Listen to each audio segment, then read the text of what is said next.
तो दोस्तों, अगर देखा जाए तो पूरे यूनिवर्स में ब्लैक होल सबसे हेवीएस्ट ऑब्जेक्ट है। ये ब्लैक होल मिल्की वे गैलेक्सी पर भी एग्जिस्ट करता है। दोस्तों, ब्लैक होल के साथ साथ वार्म होल के बारे में भी इस वीडियो में बात करेंगे। हेलो दोस्तों, मैं अभिजीत और आप सभी देख रहे हैं मोटिवेशन लर्नर और आप सभी को 7th केस स्टडी में स्वागत करता हूं। तो चलिए शुरुआत करते हैं एक नए टॉपिक के साथ, black hole versus wormhole. तो दोस्तों, आपकी जानकारी के लिए मैं बता देता हूं, हमारा सोलर सिस्टम मिल्की वे गैलेक्सी में एग्जिस्ट करता है और साथ ही साथ आपको छोटे बड़े एस्टेरॉयड और बहुत सारे अलग अलग प्लानिटरी सिस्टम नजर आएगी इस मिल्की वे गैलेक्सी में। जैसे हम सब जानते हैं, कोई भी प्लैनेट का ग्रेविटी उसके मास पर डिपेंड करता है। If mass will increase then the gravitational force also increases. अगर मास इंक्रीज हो जाता है तो डेफिनेटली ग्रेविटेशनल फोर्स भी इंक्रीज होता है। वही ब्लैक होल की बात की जाए तो पूरे यूनिवर्स में सबसे हेवीएस्ट ऑब्जेक्ट होने के कारण उसका भी ग्रेविटेशनल फोर्स भी ज़्यादा है। इसीलिए पास में गुजरने वाला एस्टेरॉयड को वो अपनी ओर पुल करता है। साथ ही साथ लाइट रे भी इन पर पड़ने से लाइट थोड़ा सा डेविएट करता है। और ब्लैक होल से जुड़ी इंटरेस्टिंग बात ये है कि ब्लैक होल पे सबसे ज़्यादा टाइम डायलेशन दिखाई देती है, जिससे कि आप ब्लैक होल पे टाइम ट्रैवल करके आपकी उम्र को बढ़ा सकते हो। हाँ दोस्तों, आप अगर टाइम ट्रैवल का पिछला एपिसोड नहीं दिखे हो तो लिंक डिस्क्रिप्शन बॉक्स में पिन कर चुका हूँ, आप देख सकते हैं। आप सब इंटरेस्टेड होंगे कि ब्लैक होल पे जाके टाइम ट्रैवल करने के लिए, मगर मैं बता देता हूँ, ब्लैक होल के नियरेस्ट ऑब्जेक्ट जो कि उनसे लगभग 1500 लाइट ईयर डिस्टेंस पे है। तो इससे आप अंदाज़ा लगा सकते हैं कि आप अगर लाइट के स्पीड से ट्रैवल कर सकते हैं तो आप टाइम ट्रैवल कर सकते हैं। मगर आपको पता होना चाहिए वहाँ की एनवायरनमेंट के बारे में। आप जान लीजिए, वहाँ कोई भी सरफेस नहीं है और उधर हमेशा वैक्यूम फ्लक्चुएशन होने के कारण लाइट पार्टिकल को हमेशा एमिट करता है।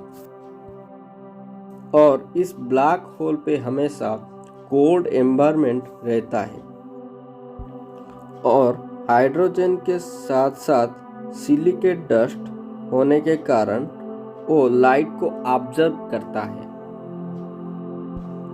और ब्लैक होल पे जो भी पार्टिकल मौजूद होता है वो सब प्लाज्मा स्टेट में होता है। प्लाज्मा स्टेट में प्रोटॉन और इलेक्ट्रॉन आयन होता है।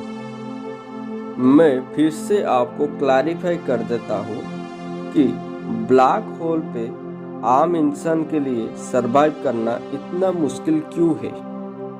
पहला कारण अनअवेलेबिलिटी ऑफ ऑक्सीजन, यानी ऑक्सीजन वहाँ ब्लैक होल पे मौजूद नहीं है। और दूसरा ये है कि there is no surface like earth, अर्थात उधर कोई भी सतह मौजूद नहीं है। तो आप उधर खड़े कैसे रहेंगे, घर कैसे बनाएंगे और पौधा कैसे उबलाएंगे? अगर पौधा नहीं उबलेगा तो खाना कैसे खाएंगे?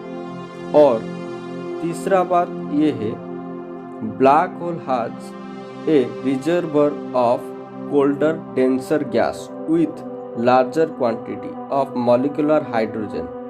ब्लैक होल पे हमेशा ठंड लगता रहता है। इसका टेम्परेचर लगभग 0 डिग्री सेल्सियस तक हमेशा रहता है।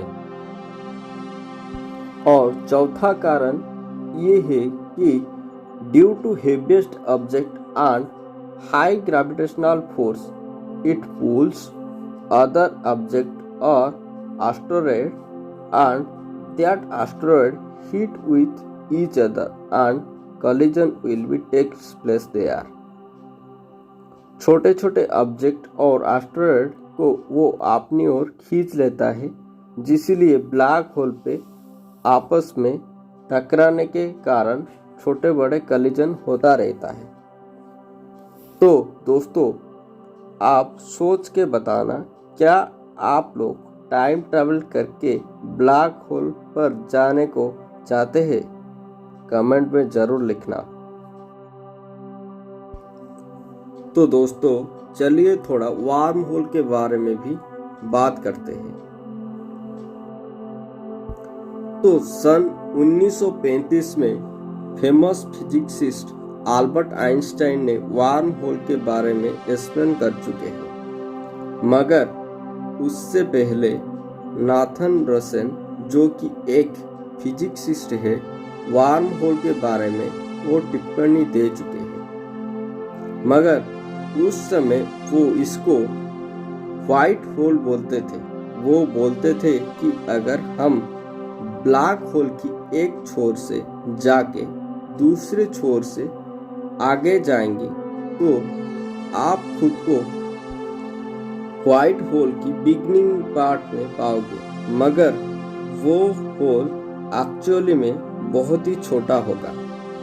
मगर प्रैक्टिकली वैसा कोई वार्म होल मिला नहीं है, मगर क्वांटम फिजिक्स और स्पेशल थ्योरी ऑफ रिलेटिविटी के जरिए इस चीज को फेमस फिजिसिस्ट अल्बर्ट आइंस्टाइन ने इसके बारे में एक्सप्लेन कर चुके हैं। वो बोल रहे थे, थ्योरेटिकली हम मानकर चले एक स्पेस टाइम फैब्रिक के ऊपर कुछ बल गिराया जाए, तो जिस बल का मास जितना ज़्यादा होगा वो फैब्रिक उतना ही ज़्यादा बेंड होता जाएगा और एक ऐसा रीजन आएगा जहाँ पे वो ऑब्जेक्ट का मास ज़्यादा होने के कारण वो स्पेस टाइम फैब्रिक को चीर के आगे निकल जाएगा। मगर ये चीज़ पॉसिबल नहीं है कि ब्लैक होल की एक छोर से दूसरे छोर को जाने की। इसका कारण मैं बता देता हूँ। एक ऑब्जेक्ट ब्लैक होल की सेंटर में पहुँच जाएगा क्योंकि ग्रेविटेशनल फोर्स इसके पक्ष में होता है, मगर जैसे ही ऑब्जेक्ट सेंटर पे पहुँच के आगे बढ़ना चाहेगा, वो आगे नहीं बढ़ पाएगा क्योंकि सेंटर का ग्रेविटेशनल फोर्स का इफेक्ट इतना ज़्यादा है कि वो ऑब्जेक्ट को आगे बढ़ने के लिए नहीं देगा। तो दोस्तों, आपको क्या लगता है, ये अल्बर्ट आइंस्टाइन का थ्योरेटिकल वाला चीज़ क्या प्रैक्टिकल में पॉसिबल हो सकता है? आप इस चीज़ को थोड़ा सोचिए और कमेंट बॉक्स में ज़रूर लिखना।